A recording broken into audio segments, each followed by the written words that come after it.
Et on ouvre ce flash avec cet exemple de collaboration franco-belge, une collaboration à la fois policière et judiciaire.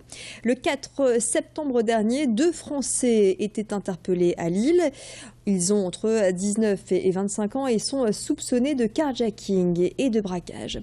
Des vols de voitures qui se seraient produits en France, mais des braquages qui ont eu lieu de l'autre côté de la frontière. Au total, 12 vols à main armée depuis le mois de janvier.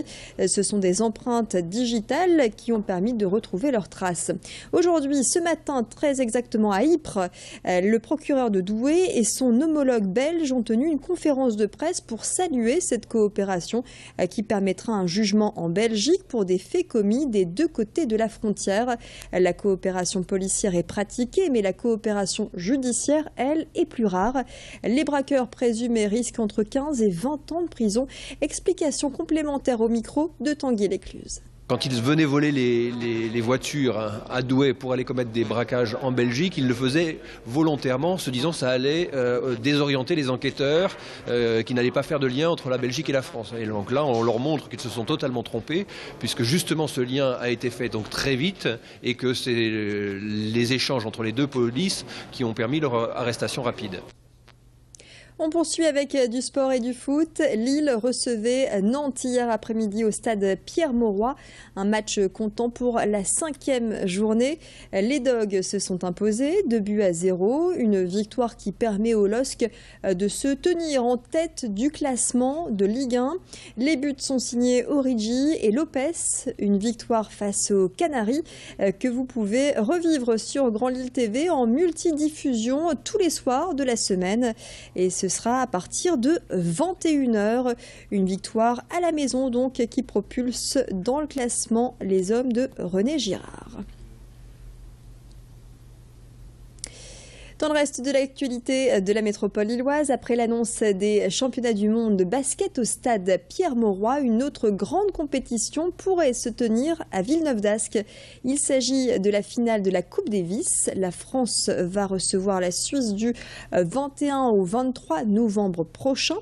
Et avec ses 26 000 places disponibles, le dossier du stade Pierre-Mauroy est en bonne voie, en parallèle aux villes de Nice et de Montpellier, également dans la course.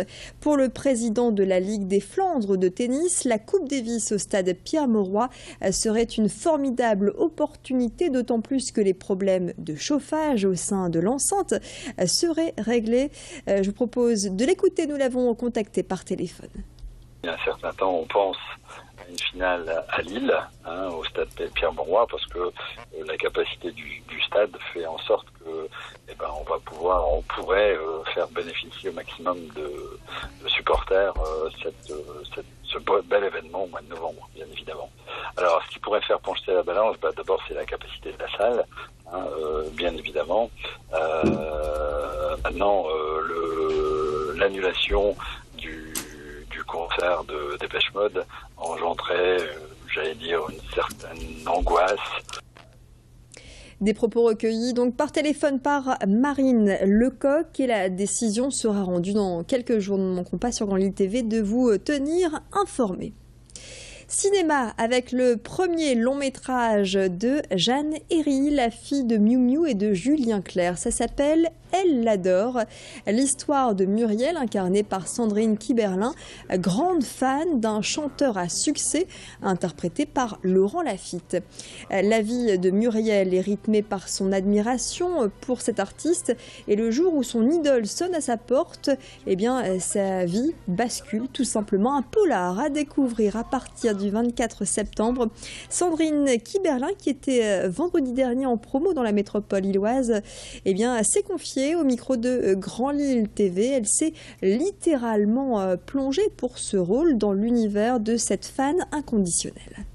Elle est décrite comme une esthéticienne plutôt satisfaite de son travail. Et d'ailleurs, elle fait de tout une aventure, Muriel. Même quand elle raconte un phénomène assez banal, devient, dit par elle, une espèce d'aventure truculente avec plein de petits détails qu'elle aime rajouter, inventer, et tout ça, pas pour amuser seulement la galerie, mais parce qu'elle aime ça, elle a de la fantaisie. C'est quelqu'un qui a de la fantaisie et qui peut-être se trouve pas assez bien elle-même pour raconter les histoires comme elles lui arrivent. Elle est peut-être un peu en manque de confiance, donc elle en rajoute pour être un personnage et être sûre qu'elle va intéresser son auditoire, quoi.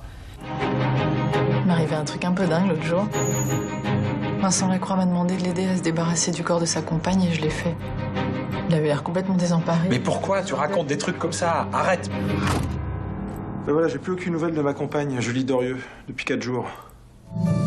Muriel, s'il te plaît, dis-moi la vérité. Mais Étienne, c'est la vérité, il faut me croire. Qu'est-ce que je peux faire pour vous, s'il vous plaît? Mais c'est impossible! Mais pourquoi? Parce qu'il y a 15 personnes autour de toi qui peuvent témoigner que tu racontes tout le temps n'importe quoi. Vous connaissez Muriel Bayen? Oui, enfin j'ai vu 100 fois, mais pas dire que je la connaisse vraiment. Mademoiselle Bayen, vous êtes désormais placée en garde à vue. Putain. Voilà pour l'actualité près de chez vous. Restez en notre compagnie sur Grand Lille TV car l'actu se poursuit.